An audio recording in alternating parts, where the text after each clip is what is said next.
স্বাধীনতার অববাহিত পরে দেখা গেল যে রণাঙ্গনে যারা জীবন বিপন্ন করে যুদ্ধ করেছে তাদের কোনো স্বীকৃতি নাই। এবং এই তৎকালীন আওয়ামী লীগ সরকারের প্রথম টার্গেট হলো যিনি স্বাধীনতা ঘোষণা করেছেন মেজর জিয়াউর রহমান, তাকে সুপারসিড করা হলো। একজন জুনিয়র সেনা কর্মকর্তার অধীনে তাকে সেনাবাহিনীর উপপ্রধান রূপে নিয়োগ দেওয়া হলো। আমরা অনেকে ভেবেছিলাম যে তিনি চাকরি ছেড়ে চলে যাবেন। জুনিয়র আন্ডারে চাকরি করা অত্যন্ত কঠিন যে কোনো প্রফেশনে। কর্নেল আকবর হোসেন তৃতীয় ইস্ট বেঙ্গলের একজন সেনা কর্মকর্তা ছিলেন। পরবর্তীকালে রাজনীতিতে এসে বিএনপি সরকারের মন্ত্রীও ছিলেন। তিনি স্বাধীনতার অব্যবহিত পরে ৭২ সালে আর্মি থেকে রিজাইন করলেন এবং তিনি মাঝে মাঝে এসে আমি ৭২ এবং আমি ৭৩ এবং ৭৪ এই ২ বছরের ১.৫ বছরই আমি তৎকালীন মেজর জেনারেল জিয়াউর রহমান সেনাবাহিনীর উপপ্রধান তার একান্ত সচিব ছিলাম।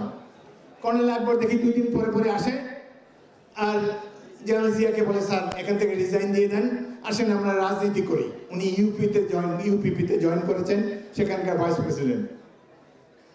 তো এই আমার সামনেই তিনি এইসব পরামর্শ দিচ্ছেন। জেনারেল জিয়ার অসীম ধৈর্য। তিনি বলেন, আচ্ছা দেখি আরো দেখি। আমরা যখন ধরেই নিয়েছি যে এই সরকারের আমলে তার আর কোনো পদোন্নতি হবে না, স্বাধীনতার ঘোষক হিসাবে তার কোনো পুরস্কার তার ভাগ্যে নাই, কিছুদিন পরেই ২-১ বছরের পরেই দেখা গেল যে তার অসীম ধৈর্য বিজয়ী হয়েছে, দেশ দুঃশাসন মুক্ত হয়েছে এবং জনগণ ৭ নভেম্বরের বিপ্লবের মাধ্যমে আবার জিয়াউর রহমানকে রাষ্ট্র ক্ষমতায় নিয়ে এসেছেন।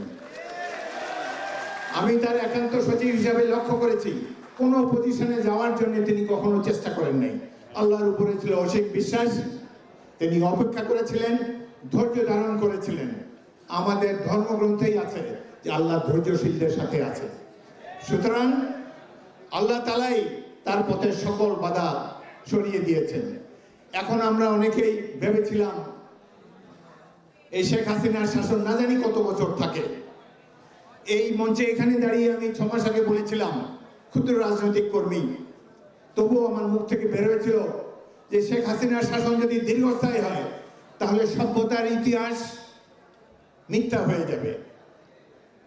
এই যে যুগ যুগ ধরে মানুষ নিজ চেষ্টার ফলে সভ্যতার যে পরিক্রমণ, এই যে এক স্তর থেকে অন্য স্তরে আমরা উন্নীত হয়েছি, সবই মিথ্যা হয়ে যাবে যে এই দুঃশাসন যদি দীর্ঘকাল স্থায়িত হয়।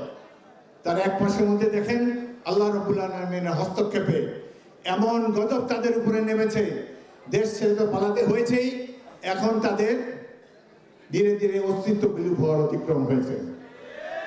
এখন আমাদের করণীয় কি?